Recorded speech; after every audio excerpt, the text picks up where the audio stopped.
Hey YouTube, my second video. I'm taking the X5, the 4.4 2000 4.4i. I'm taking today the XL out. So far what I've done, I'll show you. Let me get a little closer. I took the wheel, of course. Here's the wheel. Took the nuts and everything, lug nuts. And I took the brake disc out. The brake disc, there are 5 bolts that holding it in, and there is one little torque that hold actually the disc itself to the wheel hub. I bought a tool at Harbor Freight. Cost me about 25 bucks. Let me show you what it is.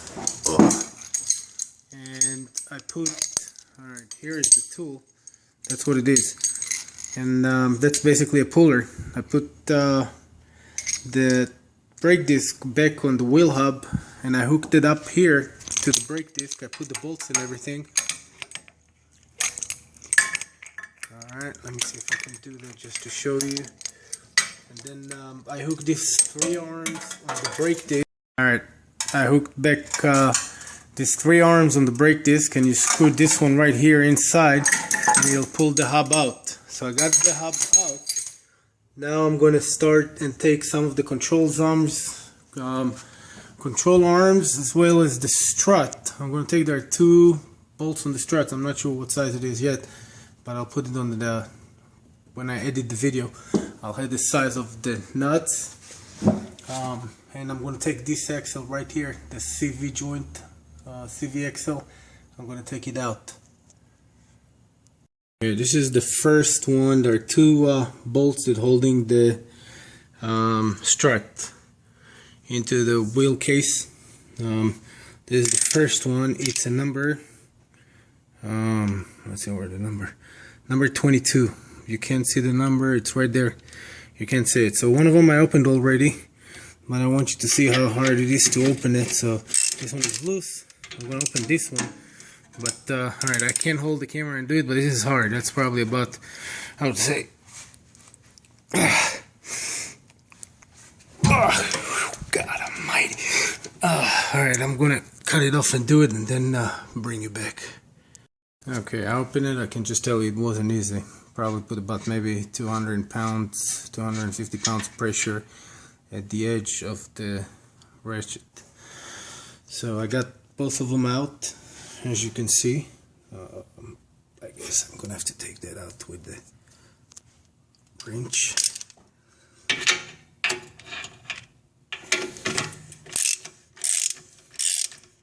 I'm not gonna take it out yet. There are 2 more control arms that I'm going to disconnect before I take that out. Okay, then take your rubber hammer like that and beat them until they come from the other side. See, just like that. Then release them from both sides, and I'll show you in a second how I take the control arms out, and then we can pull the axle out. Okay, I got the strut out. Let me show you. It's right here. As you can see, the bolt went through that side.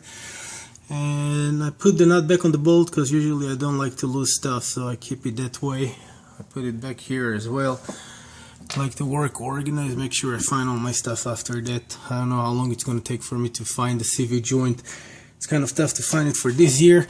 But when I was beating down with the rubber hammer on this side trying to knock it out, it didn't go all the way out. So I took one of the bolts from the brakes that holds the drum on the back, and I put it inside here and knocked that out. So it helped me a lot to get it out. One more thing I want to show you. I took an old hanger, one of the wire hanger that everybody's familiar with, and I hanged the brakes to the strut. That way it's not hanging and tearing up all kind of sensors and other things that are important. So trying to do the job clean and make sure everything is in order. Alright, so far we got that out. As you can see, it's loose, it's out. I need to connect 2 more and I'll show you, then I'll be able to pull that one out. Alright, as you can see right there, number 18. This is the one that I opened. As soon as I opened that, the whole section just kind of like fell down. Make it easier to push it away. This one wasn't too bad. Now when you put it back in, remember that you have to lower the car before you tie that, because there is pressure from the wheel. If you tied that and put 200-300 pounds of pressure on this one, and you didn't put the wheel first, when you're going to lower the car, you may mess up something there. So just remember, when you put this one back, you want to lower the wheel, then crawl under and give it the final tight. I got it out. I moved it aside. I laid it on a little stool just to make sure nothing gets out of alignment. As you can see, after I opened this one right there,